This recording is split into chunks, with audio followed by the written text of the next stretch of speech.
Thank you very much, everyone, for attending this session. What we're going to talk about today is how do we take concepts from graph visualization, typical NodeLink visualizations, and apply those to timelines, items that have time and where you want to understand temporal dimensions.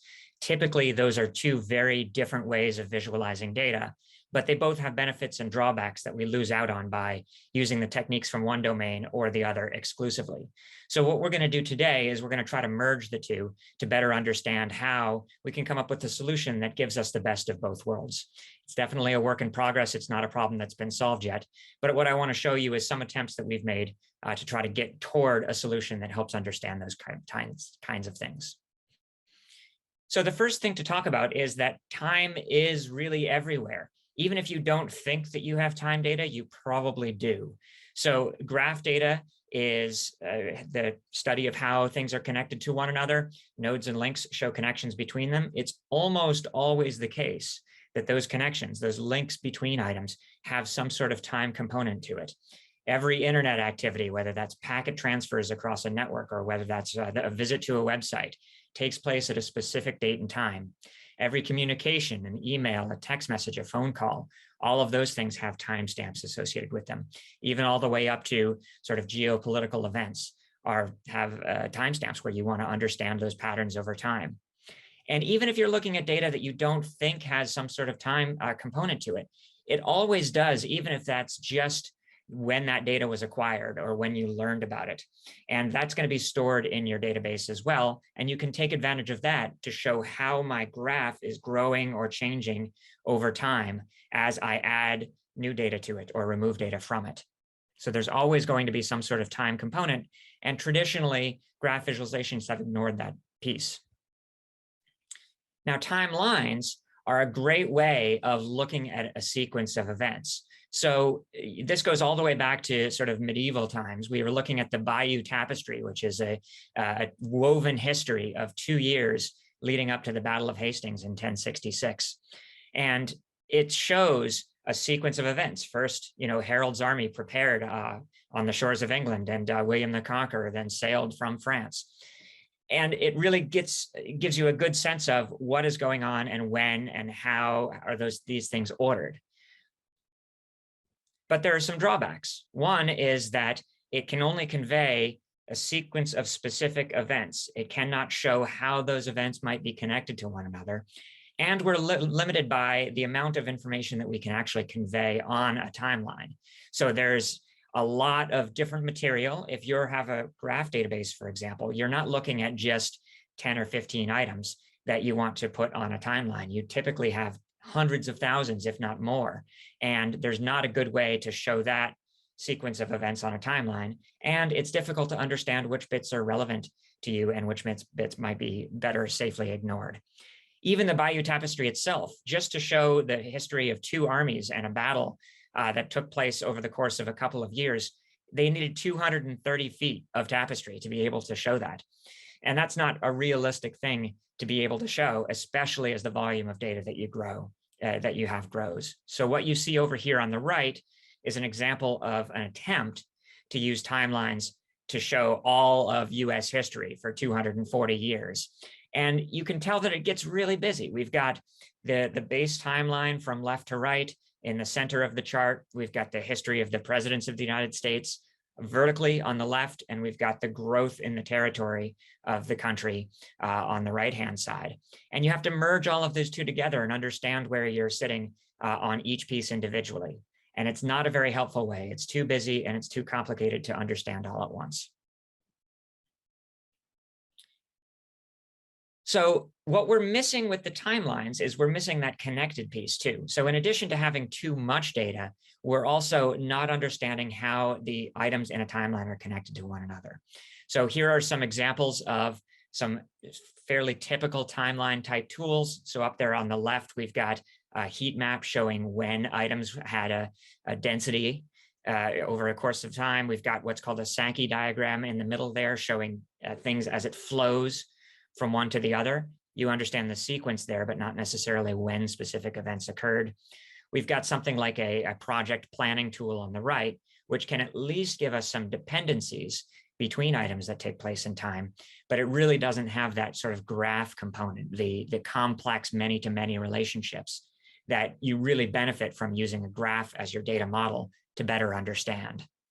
And then we've got time series data too. So the stock chart that you see there at the bottom is showing the value of a specific item, perhaps a stock price over time as it flows. But again, that's just one metric. We're not understanding those connections. So what do we do when we're trying to understand time and merge that with a graph representation, and on top of that, throwing a large volume of data?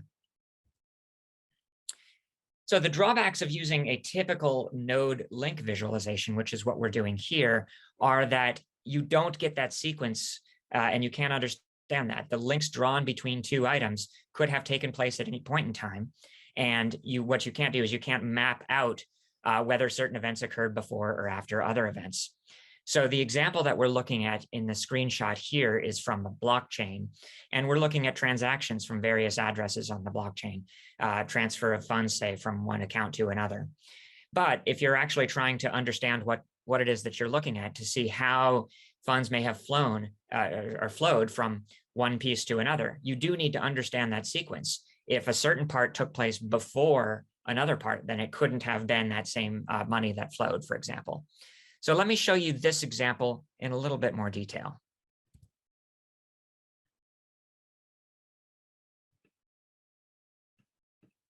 So here's the blockchain example that we were looking at as part of an application as opposed to a generic screenshot. So we're looking at this bit in the center here.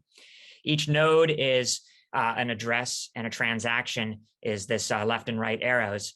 So a transaction is from one node to another, and we can see that here. And we can see, for example, this long chain, which is showing us, this value flowed from one address to another, to another, to another, to another.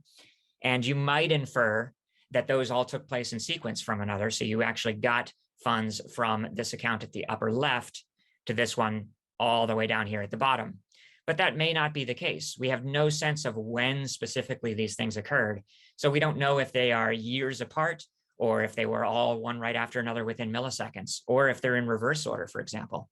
So we really do need to better understand that sequence if we're going to try to map out the pattern of what's going on and understand how these blockchain transactions may have flowed from one to another.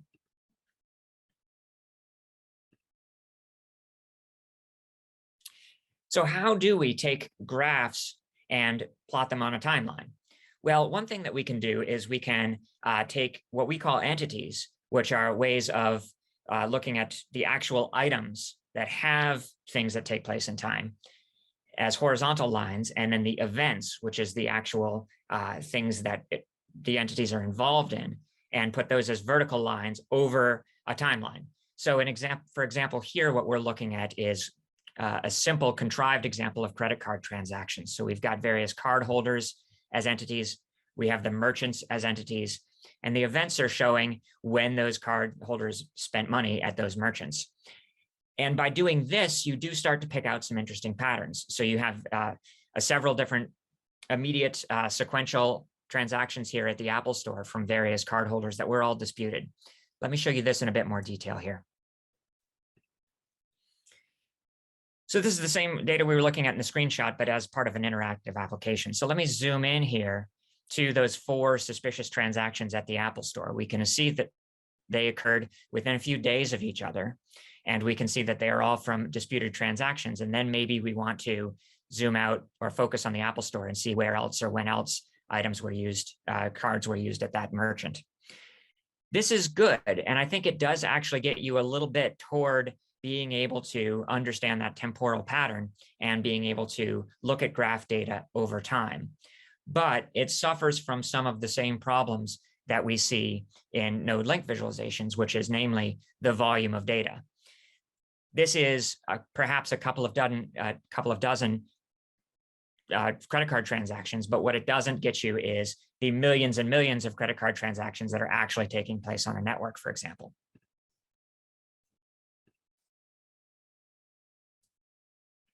So what happens when we start to build up the volume?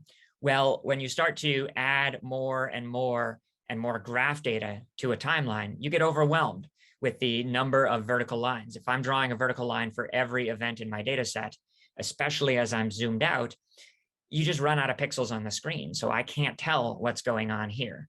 There's a couple of different things that in graph data that we've been able to do to help pare down on the amount of data that you're looking at that can help a little bit in this scenario. So you don't actually have to render every single event on the screen all at the same time. One of which is called grouping or combinations. So let me just show you a very quick example of that from graph data. So in this example, we've got a bunch of people who all live in countries, and we're looking at the connections between them. Well, in this example, we don't necessarily want to see the individuals themselves. We're not interested in the data at that level.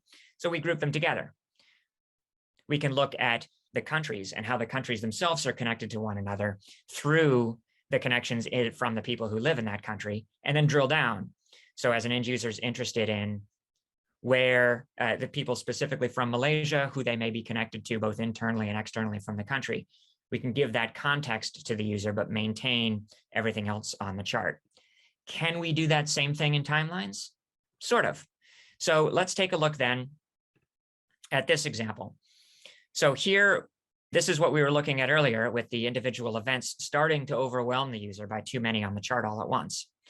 But you can see that as I zoom out, I'm doing two different things, which are both categorized in grouping. So over here on the left, instead of looking at every individual country in Africa, I'm starting to group them together.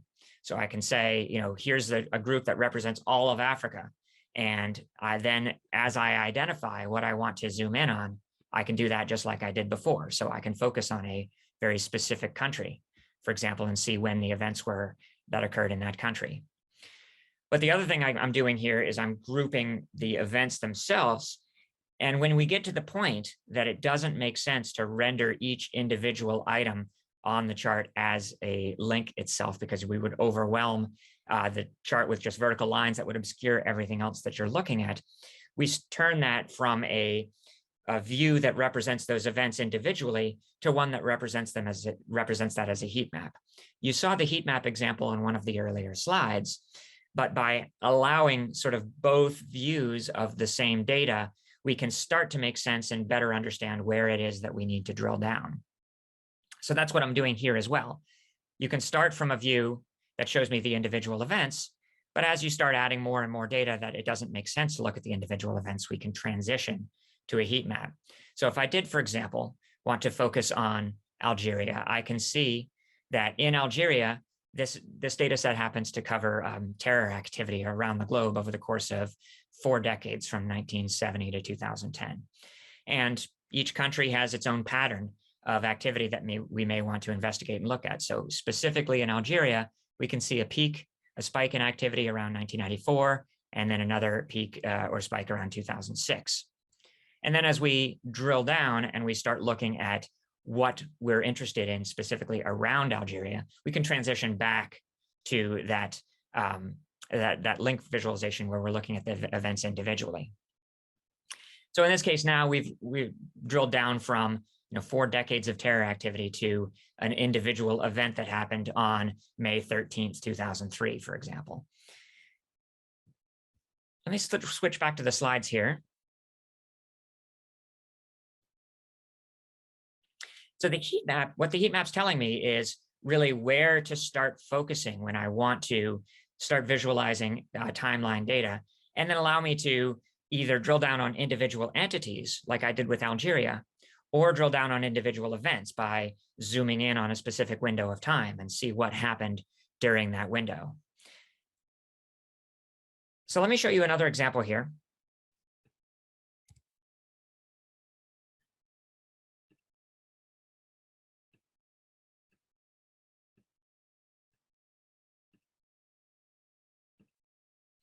Where we want to look at individual communications within a data set. So what I've tried to do here is to take a bunch of people internal to a company, look at their emails over time, and see if there's anything interesting we can discover there. Now, first, I'm going to look at all of my data. My data happens to cover, the 10 months in 2010.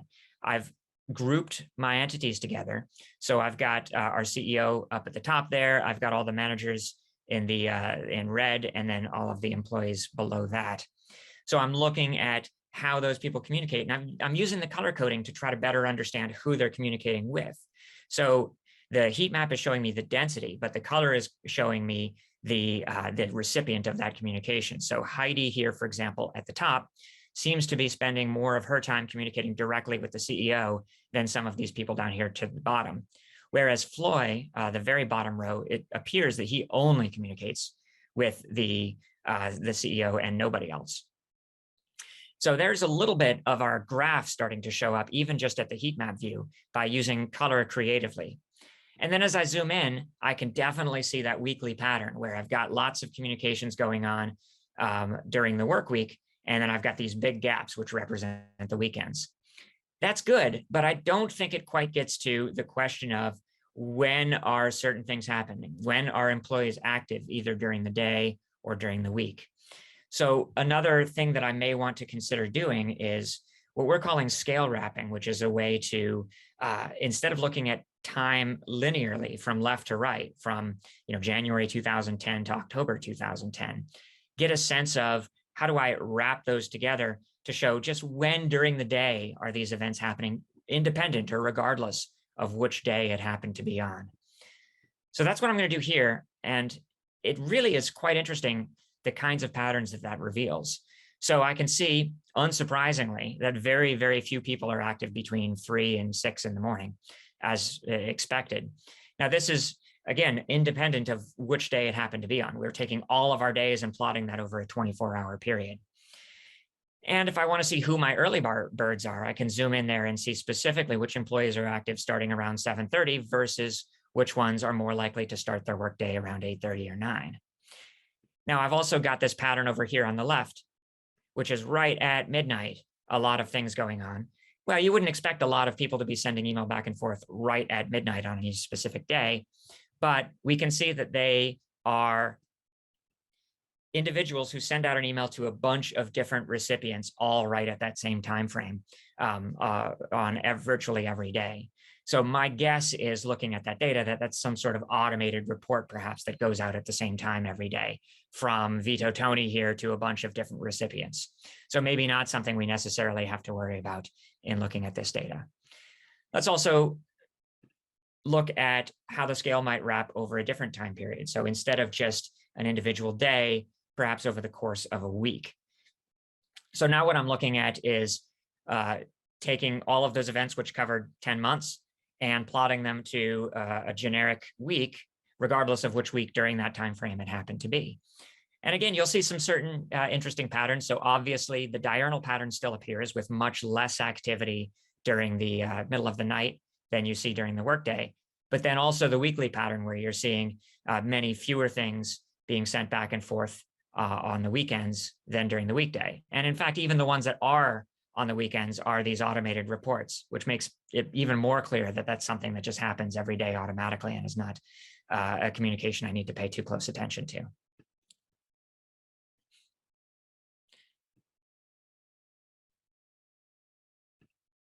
So the next question is, can we take these kinds of visualizations, which have, I think, a lot of extra value, but also have some limitations, and put them alongside our traditional graph visualizations, such as the NodeLink ones? And I think the answer is yes, but you start to get into a little bit of complexity that makes it a little hard for the end user to understand what it is that they're looking at. We're getting back toward that US history type timeline, where you've got so many things going on at once that it's not that helpful for the end user, and it's going to make it more difficult for them to understand. So we can do a couple of things there that help make that a little bit more understandable. So for example, this is a money flow example, where we're looking at money as it flows out from cash deposits into various business accounts and then into the individual accounts of people who are absorbing that. And we're trying to track how it got to a specific location.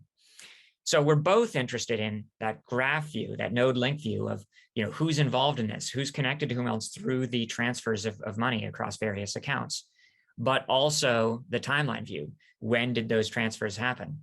So I'm looking at both at the same time here. And I think you can learn some interesting things about it by doing that, especially as you get the interactivity right. So by highlighting certain components in the graph, say this individual Woody's checking account, we are then isolating that on the timeline. So I can focus just on what the inputs and outputs were to his account during this time frame that we're looking at.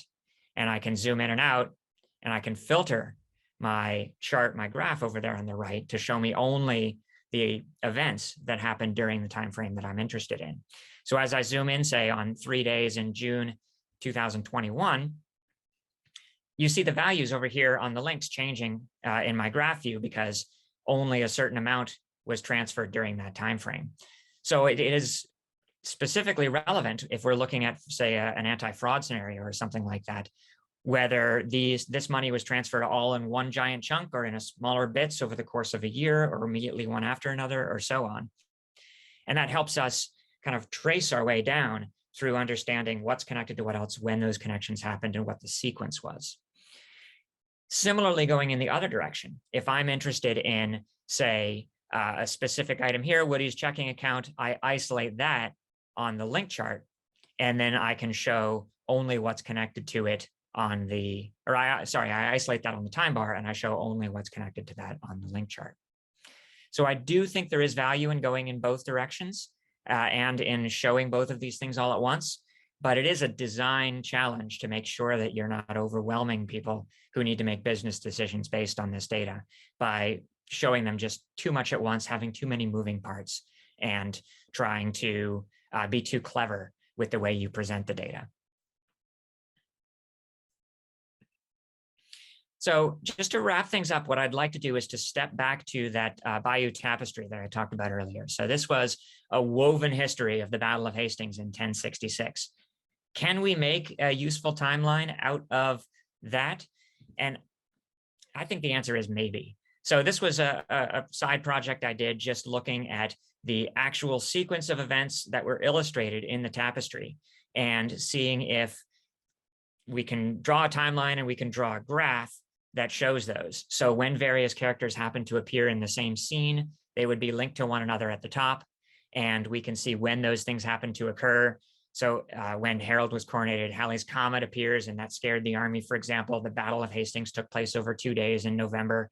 And I think that you can actually get something useful out of combining these views together, but you do have to be pretty careful to make sure that you're designing things with the user in mind and with their actual use case in mind as well.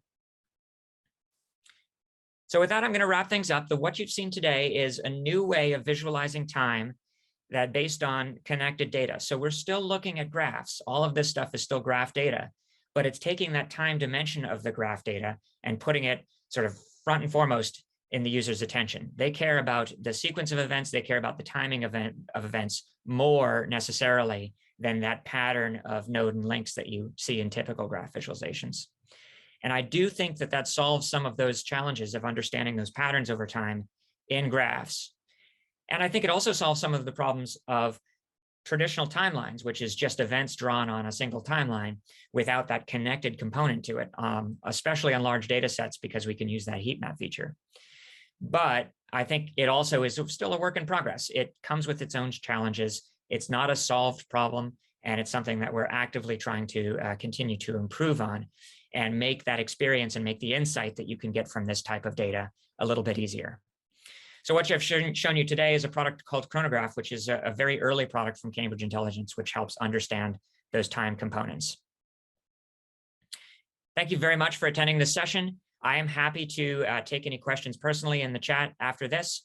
And if anything occurs afterwards, you're more than welcome to email the marketing group at Tigergraph, and they know how to get in touch with me if you have any questions, and I'm happy to respond. Thank you very much and have a great rest of the session.